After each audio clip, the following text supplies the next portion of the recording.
अध्यक्ष महोदय, धन्यवाद अध्यक्ष महोदय। मैं बहुत ही विनम्र निवेदन करता हूं अध्यक्ष महोदय, अगर मैं इस हाउस में आया हूं और मेरे ही एरिया के काम अगर मसला नहीं उठा सकूं अध्यक्ष महोदय, इतना सीरियस मैटर अध्यक्ष महोदय, 8:30 बजे रात को परसों अध्यक्ष महोदय 3 माले की बिल्डिंग गिरी अध्यक्ष महोदय, उसमें 2 छोटे छोटे घर, एकदम गरीब लोग अध्यक्ष महोदय, जो पतरे के घर थे अध्यक्ष महोदय, उस घर में रहने वाले 6 लोग मर गए अध्यक्ष महोदय। अध्यक्ष महोदय, अब जो है एक छोटा घर जिसमें लोग मरे हैं ना अध्यक्ष महोदय, वो 10 बाई 10 का घर छोटा सा है, वो इतनी जरूरत है कि उस मकान मालिक ने आधे मकान में खुद रहता है और आधा मकान दूसरे को भाड़े में 3,000 रुपए में दिया था। अब उसका नाम गुलाम रजा है। अब गुलाम रजा को पुलिस ने उसी दिन से बंद कर रखी अपने पास। गुलाम रजा गलती क्या है? गुलाम रजा ने कोई गलत काम तो किया नहीं, उसने एक गरीब आदमी को 3,000 रुपए में भाड़े में घर दिया था, जो लोग देते हैं। मैं पूछता हूं, पुलिस से कहती है कि FIR हम चेक करते हैं, मैं DCP से कहता हूं कल शाम को 4 बजे भेजना, मैं चेक करूंगा। अध्यक्ष महोदय, ये बहुत बड़ी नाइंसाफी है। मैं एक बात पूछना चाहता हूं, पालक मंत्री बैठे हैं, आप मुझे बताइए कि अगर 3 माले का घर बना है, उस बनाने वाले को ढूंढा जा रहा है, उस मालिक को ढूंढा जा रहा है, सप्लाई कौन किया माल ढूंढा जा रहा है, तो लेकिन बनवाने वाले का क्या है? जो वहां आपके कारपोरेशन के अधिकारी हैं, मैं पूरे हाउस के सामने कहता हूं, 1 इंच काम बिना पैसे के हो नहीं सकता।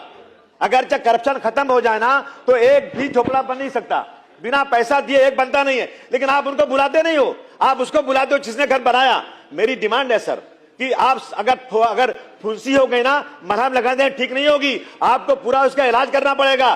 पूरे अधिकारी जो लोग जिम्मेदार हैं इल्लीगल घर बनवाने के, मनोहर जोशी जी के जमाने में तय हो गया था कि 95 के बाद कोई मकान नहीं बनेगा। 36 साल हो गए, 36 साल ये भी तय हुआ कोई इल्लीगल मकान टूटेगा तो जिस उससे FIR होगा और जितना भी डिमोलिश करने का खर्च होगा वो लिया जाएगा। बताइए ना, आज तक को लिया गया क्या? आज तक कोई भी वार्ड ऑफिसर को सस्पेंड किया गया क्या? अध्यक्ष महोदय, अंधेर नगरी चौपट राजा, मैं मुझे खुशी है कि उसी वक्त तुरंत जो है गिरीश महाजन जी को मुख्यमंत्री जी ने भेजा और उनसे पूछिए कि जिस सड़क पर गए थे वो सड़क पास हो चुकी है, सारी सड़कें गोंडी पास हो चुकी हैं, मगर कोई बन नहीं रही है। एक ईगल कंपनी को ये पता नहीं कितना सोर्स उसका है, मुझे नहीं मालूम, सड़कें खोद के रख दिया सर। एक साल से पानी पूरे पैर पानी घुस जाता है, सड़कें बन नहीं रही हैं, कचरा पड़ा हुआ है, इल्लीगल काम हो रहा है। और उसके बाद एक जगह ट्रांजिट कैंप है, सुन लीजिए गौर से आप, ट्रांजिट कैंप में जितने लोग थे ना, सबको घर दे दिए गए, पूरा खाली हो गया।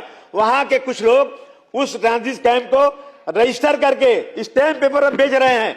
मैं 10 बार बोल चुका हूं कारपोरेशन को कि उसको बंद करो, उसको पकड़ो, उस आदमी पे केस करो, लेकिन आज तक कोई सुनने को तैयार नहीं।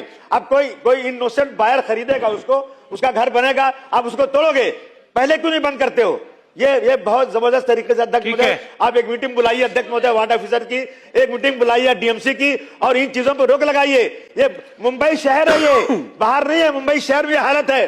अजीत पवार साहब ने कहा था कि अबू आसिम, मैंने तुम्हारा इलाका देखा, मुझे शर्म आती है कि मेरे राज्य में इतना पिछड़ा इलाका मुंबई के अंदर है, और कोई सुनने को तैयार नहीं। अध्यक्ष महोदय, ठीक, मेरी मंत्री महोदय जवाब दीजिए। अध्यक्ष महोदय, सन्माननीय सदस्य अबू आझमी साहेब यांनी जो गंभीर मुद्दा मांडला आणि अतिशय दुर्दैवी घटना घडली की त्या ठिकाणी 6 लोकांचा दुर्दैवी मृत्यू झाला।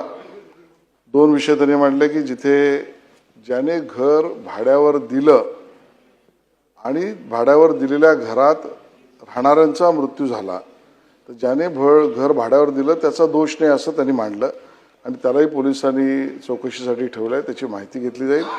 तो जर दोषी नसेल तर काही कारवाई करण्याचा प्रश्नच येत नाही, त्याच्यावर कारवाई होणार नाही। दुसरा मुद्दा त्यांनी मांडला, त्या ठिकाणी अनधिकृत बांधकाम असलेल्या इमारत कोसळल्यामुळे झालेला आहे। तर अनधिकृत बांधकाम करणाऱ्यात जे कोणी त्यात काय म्हणतात त्याला दोषी असतील, इन्व्हॉल्व असतील, त्या सगळ्यांची चौकशी केली जाईल। ते महापालिकेचे असो अन्य कोणी असो, त्यांच्यावरही चौकशी करून कारवाई केली जाईल। हेलो फ्रेंड्स, मैं हूं समीर, आप देख रहे हैं समाज खबरें हिंदी TV न्यूज। जैसे कि आप जानते हैं कि ये न्यूज एजेंसी हमारे साथ कई चैनल्स के लोग जुड़े हुए हैं जो अलग अलग तरह की खबर चलाते हैं, और हमारे चैनल के साथ कई 100 पत्रकार भी जुड़े हुए हैं जो हर जगह से पत्रकारिता करते हैं। हम जनता से भी आह्वान करेंगे कि अगर उनके एरिया में कुछ भी गतिविधियां होती हैं या इलीगल कुछ उनके साथ होता है तो उस तरह की वीडियो बना के हमें दे सकते हैं, हम चलाएंगे हमारे चैनल पर। और हमारे साथ हम आपको बता दें कि कई एडवोकेट्स भी जुड़े हुए हैं जो आपकी समस्याओं को लेकर आपका निवारण करेंगे, आपकी समस्याओं को लीगल तरीके से सॉल्व भी करने की कोशिश करेंगे।